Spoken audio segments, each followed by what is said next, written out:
আল্লাহর নবী বিশ্ব নবী সরকারে দু আলম নবী মুহাম্মদ রাসূলুল্লাহ সাল্লাল্লাহু আলাইহি ওয়াসাল্লাম প্রতিদিন ফজরের নামাজের পরে নামাজ শেষ করে সাহাবায়ে কেরামের দিকে ঘুরে বসতেন আর সাহাবায়ে কেরামদেরকে ডেকে ডেকে জিজ্ঞেস করতেন, ও আমার সাহাবায়ে কেরাম, তোমরা কি রাতের বেলায় কোনো স্বপ্নে দেখেছ? যদি দেখো তাহলে সেই স্বপ্নের কথা আমাকে বলো, আমি নবীজি তোমাদের সেই স্বপ্নের ব্যাখ্যা প্রদান করব। যদি কারো কোনো সমস্যা থাকে তাহলে সেই সমস্যাগুলো আমার সামনে উপস্থিত করো, আমি চেষ্টা করব তোমাদের সঠিক সমস্যার সমাধান দেওয়ার জন্য। আল্লাহর নবী সরকারে দু আলম নবী মুহাম্মদুর রাসূলুল্লাহ সাল্লাল্লাহু আলাইহি ওয়াসাল্লাম যখন সাহাবায়ে কেরামদেরকে জিজ্ঞাসা করলেন, তোমাদের কারো কোনো সমস্যা আছে কিনা? যখন তারা সকলেই একত্রিত হয়ে বলল, জি না ইয়া রাসূলুল্লাহ, আমাদের কোনো সমস্যা নাই। এবার আল্লাহর নবী ডেকে বললেন, এ আমার সাহাবায়ে কেরাম, তাহলে শোনো, আমি গত রাত্রে একটি স্বপ্নে দেখেছি, যেটা বড় সুন্দর একটি স্বপ্ন। আমি তোমাদেরকে সেই স্বপ্নের কথাটা শোনাই।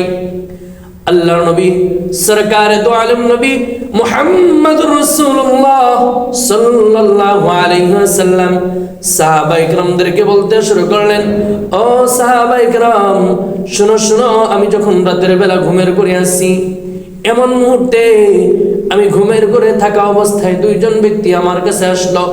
আসার পরে আমাকে ঘুম থেকে উঠাইলো। এরপরে তারা দুইজন আমাকে ধরে ধরে সুন্দর একটি জায়গার দিকে নিয়ে যেতে শুরু করলো। আমি তাদের সঙ্গে চলতে থাকলাম।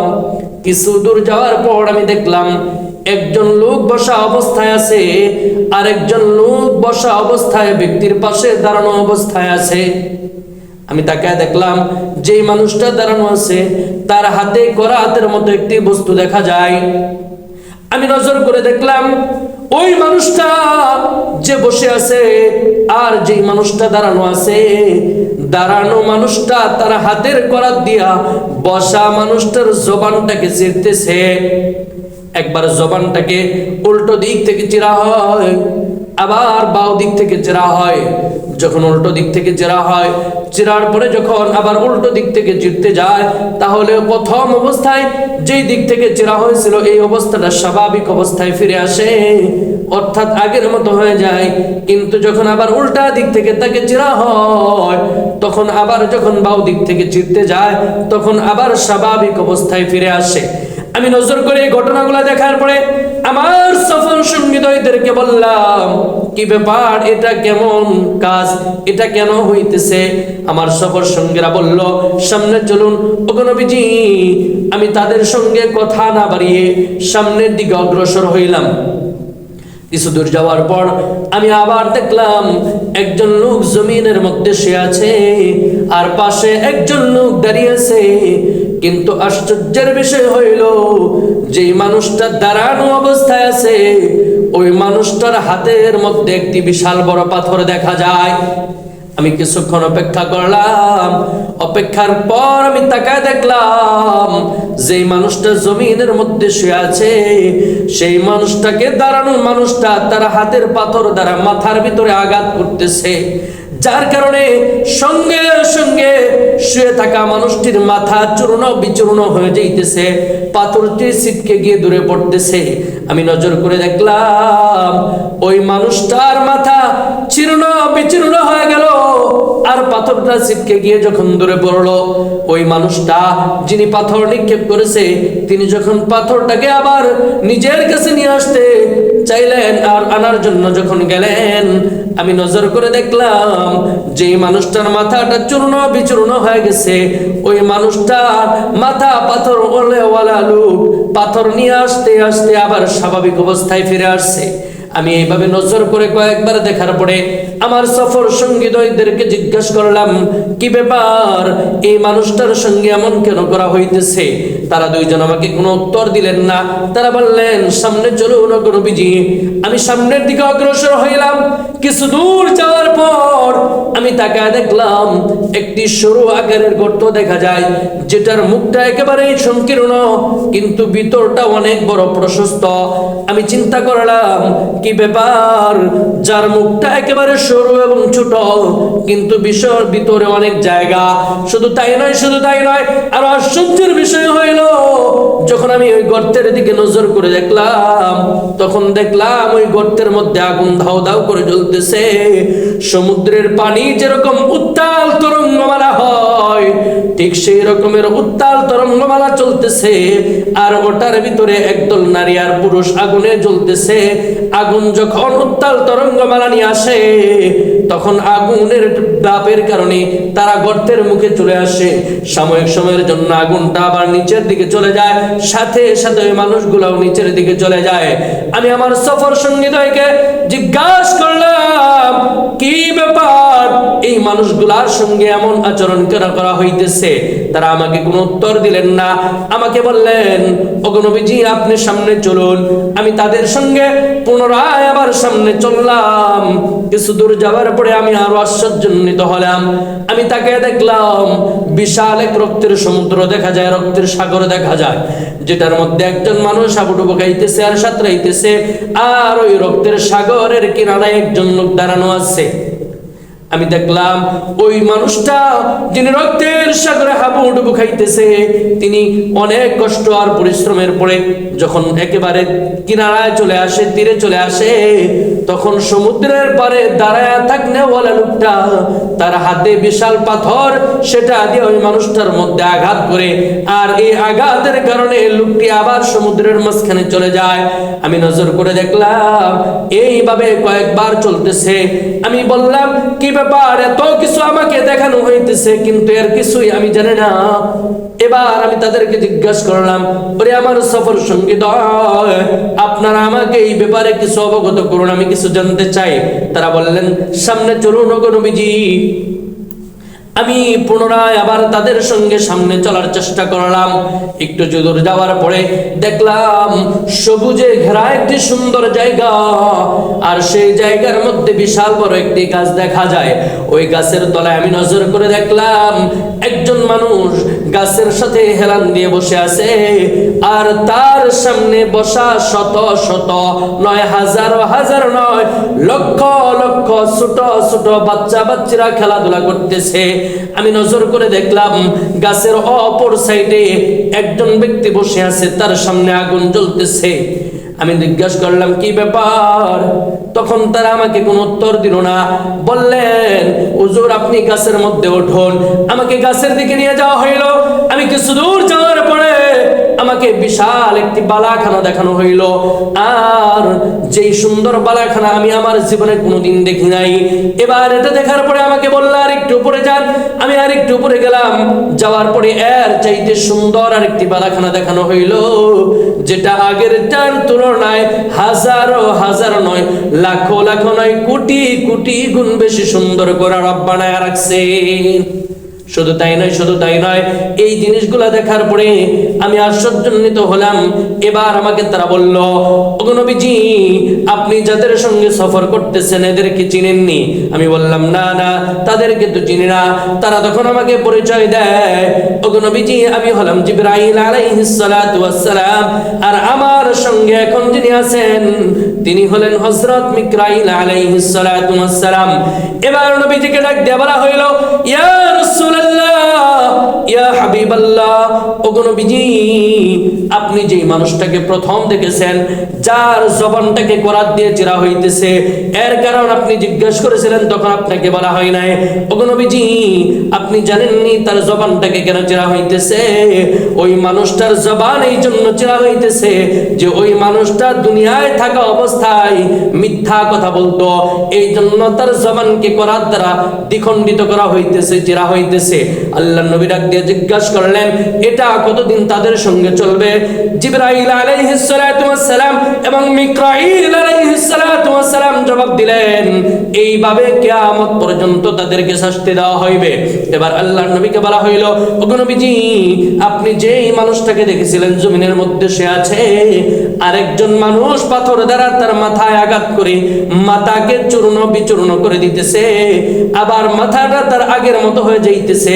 ওই মানুষটাকে শাস্তি দেওয়ার একমাত্র কারণ হইল সে দুনিয়ায় থাকা অবস্থায় আল্লাহর কোরআনের জ্ঞান, নবীজির হাদিসের জ্ঞান অর্জন করেছিল, কিন্তু সেই অনুযায়ী নিজে আমল করে নাই এবং অন্যের কাছেও এই দাওয়াত পৌঁছায় নাই, এই জন্য তাকে শাস্তি দেওয়া হইতেছে।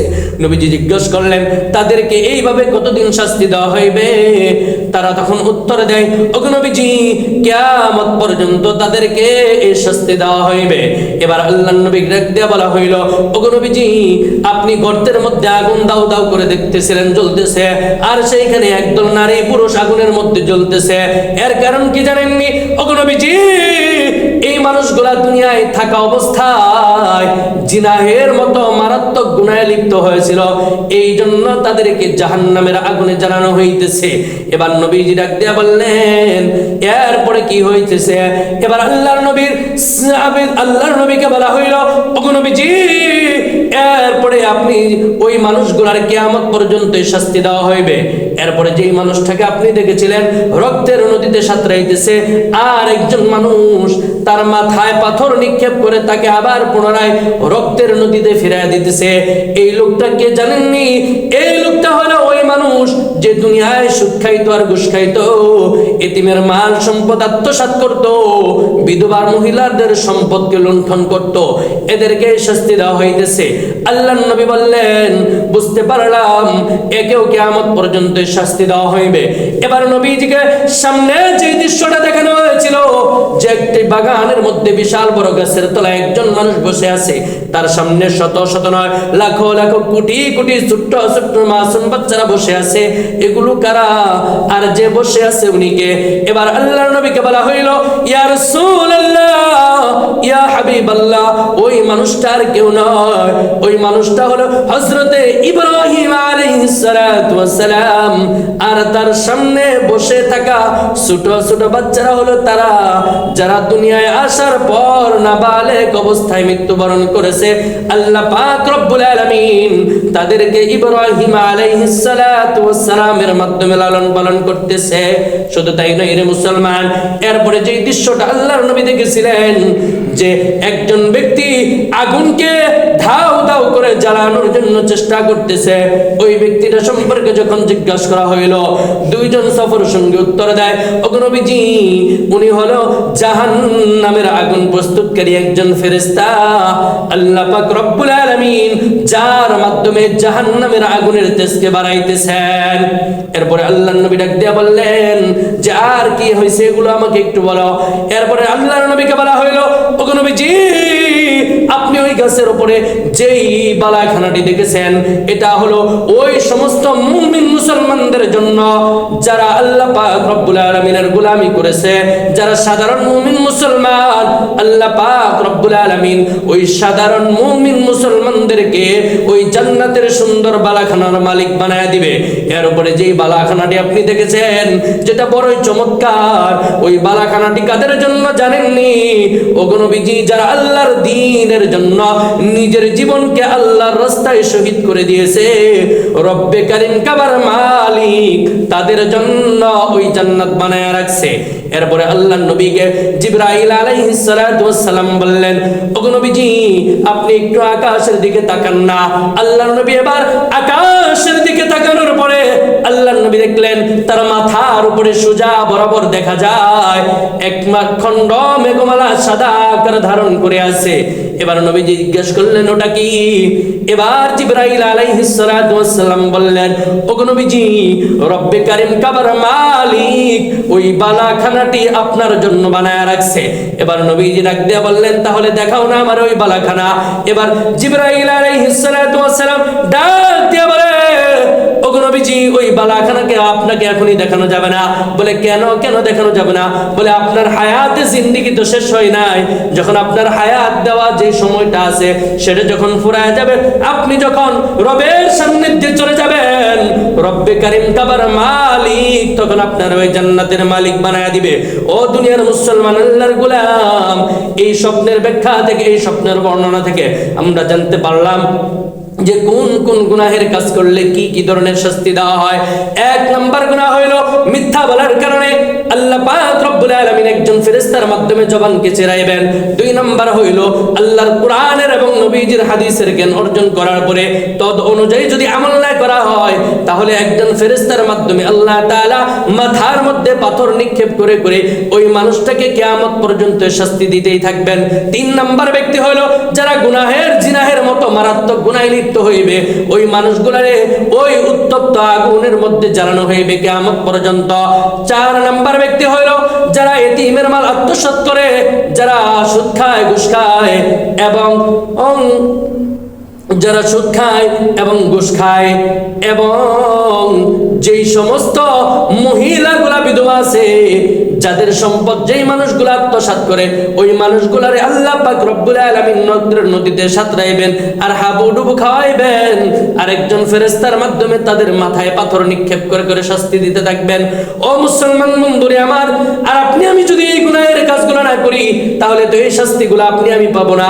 আর যদি গুনাহের কাজগুলো ছেড়ে দিয়ে রব্বে কারিম কাবার মালিকের গোলামি করি আর রাসূলের সুন্নতের ইত্তেবা করি, আল্লাহ পাক রব্বুল আলামিন বলেন, আল্লাহ পাক রব্বুল আলামিনের হাবিব বলেন যে আল্লাহ তাআলা ওই মানুষটারে আল্লাহর তৈরি জান্নাতের মেহমান বানায়া দিবেন।